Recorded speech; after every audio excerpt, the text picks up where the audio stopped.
अध्यक्ष जी, मैं कल एक पॉडकास्ट कर रही थी जहां मेरी जो होस्ट थी, जो इंटरव्यूअर थी, वो भी एक महिला थी। तो उन्होंने मुझसे कहा कि महिला आरक्षण बिल आ रहा है तो विपक्ष ये कह रहा है, वो कह रहा है। तो मैंने उन्हें एक सवाल पूछा। मैंने कहा, आप अपने दिल पर हाथ रख के कहिए, in the history of mankind, in the history of womankind, in the history of the world, क्या कभी भी महिलाओं को ये प्रिविलेज मिला है? क्या कभी भी महिलाओं के लिए ऐसा स्वर्णिम काल, जिसे अमृत काल कहा जाता है? मैंने कहा, आप दिल पे हाथ रख के बताइए कि isn't it the best time to be a woman? और वो मुस्कुरा के, almost she giggled and laughed. She said, yes, this is the best time to be a woman.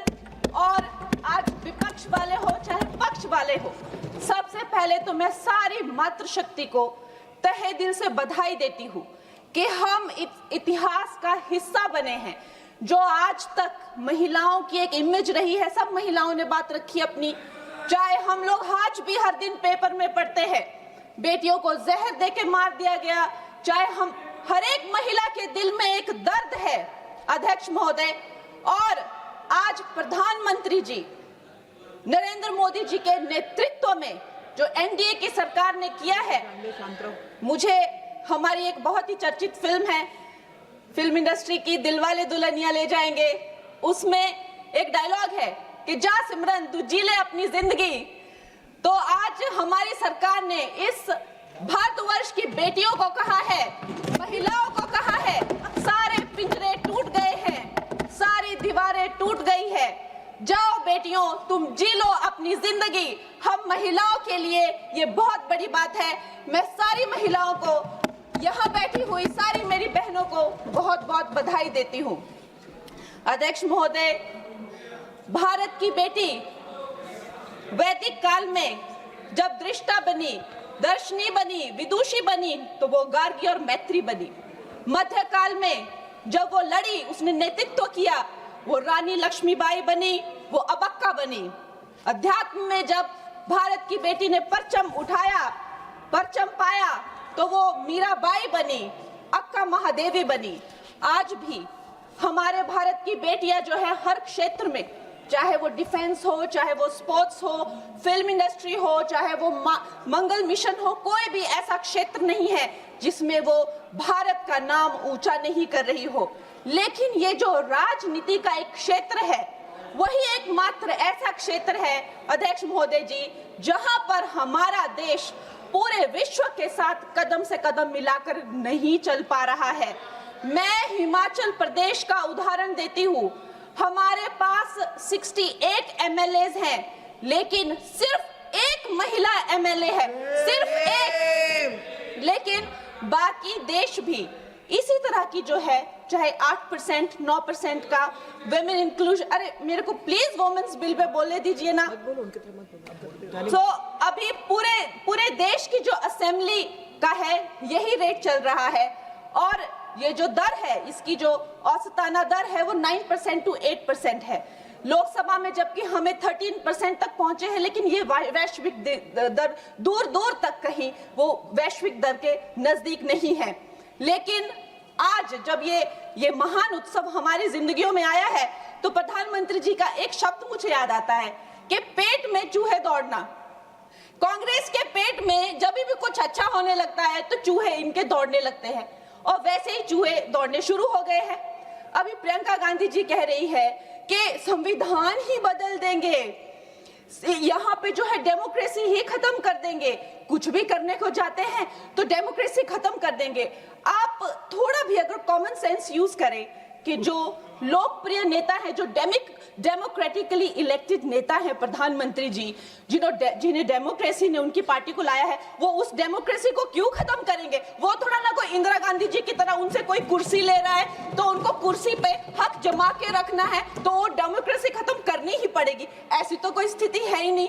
तो जैसे प्रधानमंत्री जी ने कहा कि अगर किसी के लिए डेमोक्रेसी वर्क करती है तो वो मेरे लिए ही सबसे ज्यादा वर्क करती है, तो इतना तो कॉमन सेंस होना चाहिए। जब देखो लोगों को बहलाना फुसलाना, जब देखो जो है वो झूठी बातें चलाना। और अब एक नई बात सीखी है, डिलिमिटेशन जो है, चलो वुमेन्स बिल, उनमें हिम्मत नहीं है बोलने की, डिलिमिटेशन में लफड़ा है, इसको हम लोग नहीं आने देंगे।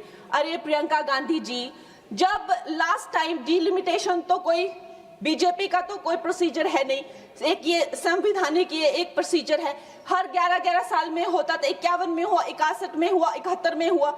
71 में जब हुई डिलिमिटेशन तो 61 करोड़ जो है वो भारतीय थे। उस टाइम पे जो 543 जो लगभग सीटें थी, आज भारतीयों की संख्या 140 हो गई है। क्या उनका समीकरण है? क्या उसमें से SC ST उनको उनका हक नहीं मिलेगा? SC ST में भी 1/3 हक महिलाओं, उनकी क्या संख्या है, उनकी क्या सीट आएगी? ये सारी कैलकुलेशन किस तरह से आप रिजर्वेशन देंगे? 140 करोड़ जो अब महिलाएं हैं तो they should not be accounted for. इस तरह की ये बहकी बातें कर रहे हैं। अभी मेरी बहुत अच्छे मित्र हैं यहाँ, जून TMC के जो MP हैं, उन्होंने कहा कि 33% रिजर्वेशन क्यों दे रहे हो, 85% दे दो। अरे आप थोड़ा तो कॉमन सेंस यूज करिए। अगर आप जो है 33% दे रहे हैं, लेकिन जो बाकी सीट्स है उन किसी भी सीट पे वो ओपन सीट्स है, वो महिलाओं को लड़ना जो है उस पे कोई भी किसी तरह का बैन नहीं है। 14% हम ऑलरेडी पहुंच गए हैं। तो जून जी, मैं आपको ये कहना चाहूंगी कि लगभग 50% से ज्यादा महिलाओं का पार्टिसिपेशन होगा इस महिला बिल के बाद। तो अध्यक्ष महोदय जी, सोनिया गांधी जी कहती हैं कि इनको इतनी जल्दी क्यों है, ये महिला बिल इतना जल्दी में क्यों लाते हैं? तो आपकी तरह होना चाहिए था कि 30 साल जो है आपने इस बिल को लटका के रखा। अवश्य मैं इस बात से अग्री करती हूँ कि प्रधानमंत्री जी जो है महिलाओं को न्याय दिलाने के लिए जल्दी में है, क्योंकि जो काम 60 साल में नहीं हुए वो उन्होंने 10 साल में ही करके दिखा दिए। चाहे वो करोड़ों मकान पक्के किए हो, चाहे वो गैस सिलेंडर दिए हो, चाहे वो महिला को डिफेंस में लाना हो, चाहे वो गर्भवती महिलाओं को 12 वीक से लेकर 26 वीक की हॉलीडे हो, न जाने कितनी योजना, लखपति दीदी, ड्रोन दीदी, सेल्फ हेल्प ग्रुप्स, अगर मैं बोलने लगूं तो यहाँ बहुत वक्त चला जाए। लेकिन एक बात पक्की है कि वो एक जल्दी में है, महिलाओं को न्याय दिलाने की जल्दी। और ये जल्दी अब की नहीं है, ये जल्दी जब से वो हेड ऑफ गवर्नेंस बने हैं तब से है। गुजरात में भी बाकी स्टेट्स की तरह गुजरात जब वो चीफ मिनिस्टर बने तो एक फीमेल फिटिसाइड का जो एक प्रैक्टिस थी उसकी चपेट में था। उस टाइम उन्होंने, देखिए रूल हर जगह होते हैं, लेकिन एक लीडर की संवेदनशीलता देखिए, वहां पे उन्होंने एक जन को नुक्कड़ नाटक करने के लिए, जहां पे एक भ्रूण जो है वो माता से बात करता है कि माँ मैं जीना चाहती हूँ, कि माँ मैं आपकी तरह बनना चाहती हूँ, मैं भी कुछ अच्छा करूंगी, उससे करके लोगों में जो संवेदनशीलता आई, जो आत्मीयता आई, जो एक गर्ल चाइल्ड के लिए उनके मन में एक भाव उठा, उसके करके आप देखिए इंडिपेंडेंट इंडिया की हिस्ट्री में 1000 मेल चाइल्ड पर पहली बार 1020 फीमेल चाइल्ड हुए हैं। ये प्रधानमंत्री जी की कमिटमेंट है फॉर गर्ल चाइल्ड। लेकिन इन लोगों को जो है इस बात का दुख होता है। अध्यक्ष महोदय जी, मैं आपसे ज्यादा अध्यक्ष महोदय जी, मैं ये बात आपके संज्ञान में लाना चाहती हूँ कि एक तरफ तो प्रधानमंत्री जी की नीति है और दूसरी तरफ जो है वो है कांग्रेस के लोग, विपक्ष के लोग आप कह लीजिए। MLA फूल सिंह जी ने इसी जनवरी में कहा कि अगर महिलाएं आकर्षक होंगी तो रेप तो होंगे ही। सोचिए, ये इनकी मानसिकता है। TMC के MP तपस पाल ने कहा, I will let loose my men to rape your women। ये इनकी मानसिकता है महिलाओं के लिए। मुलायम सिंह यादव जी ने कहा था, आज धर्मेंद्र यादव जी कह रहे थे ना कि हम फेमिनिस्ट हैं, उन्होंने कहा था कि अगर ये बिल आएगा तो सिर्फ जो अर्बन महिलाएं हैं वही पार्लियामेंट में आएगी और उसके करके जो है सीटियां और तालियां बजाने की जैसे जो है पुरुष काम करेंगे, उनको कौन संभालेगा? ऐसी इनकी मानसिकता है बेटियों के लिए। अध्यक्ष महोदय जी, जब मुझे टिकट 2024 में जब मुझे टिकट मिला था तो मेरा एक फोटो लगाकर उसके नीचे कांग्रेस के प्रवक्ता ने लिखा था कि मंडी में क्या भाव चल रहा है। इन्होंने, अध्यक्ष महोदय जी, मैं कलाकार हूं, मैंने रानी लक्ष्मीबाई जैसे स्वतंत्रता सेनानी से लेकर गैंगस्टर में एक भटकी हुई युवती से लेकर फैशन के ड्रग एडिक्ट से लेकर मैंने हर तरह का किरदार निभाया। रजो में एक सेक्स वर्कर से लेकर मैंने तलाईवी में एक लीडर की तरह हर किरदार निभाया है, जिसके लिए मुझे कई राष्ट्रीय सम्मान भी मिले हैं। ये एक कलाकार का धर्म होता है कि किसी भी कला में ढल जाना, लेकिन इन्होंने मेरी फिल्म के किरदार के फोटो यूज करके उसके प्रमोशन, जब मैं किसी उसके वो यूज करके नीचे लिखा कि मंडी की लड़कियों के क्या भाव है।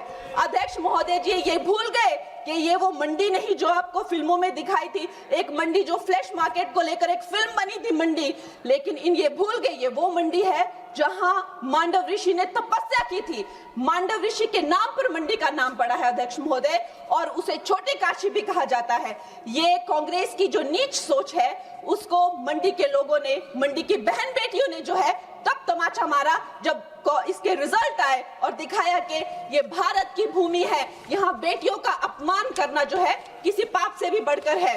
अध्यक्ष महोदय जी, एक तरफ तो इनकी नीति है और दूसरी तरफ प्रधानमंत्री जी, जब अभी आपने देखा कि नेशनल क्रिएटर अवार्ड्स में वो जेनजी को जब पूरी तरह से संबोधित कर रहे थे तो उन्होंने जो है जब वो जेनजी को संबोधित कर रहे थे तो उन्होंने जो है आधुनिक फैशन में जो है पैरेलल ड्रॉ किया, जो मिनी स्कर्ट्स होते हैं, जो ब्लॉक हील्स होते हैं, जो लेडीज के पर्सेस, एक्सेसरीज होती है, जो कोणार्क टेम्पल में जो स्कल्पचर बने हैं, और उन्हें जो है हमारे कल्चरल हेरिटेज का एम्बेसडर बनाया। और प्रधानमंत्री जी, इससे उनकी जो कल्चरल रूटेड जो प्रोग्रेसिवनेस है वो नजर आती है। आज भारत की बेटी ये मानती है कि प्रधानमंत्री जी से बड़ा कोई भी फेमिनिस्ट नहीं है।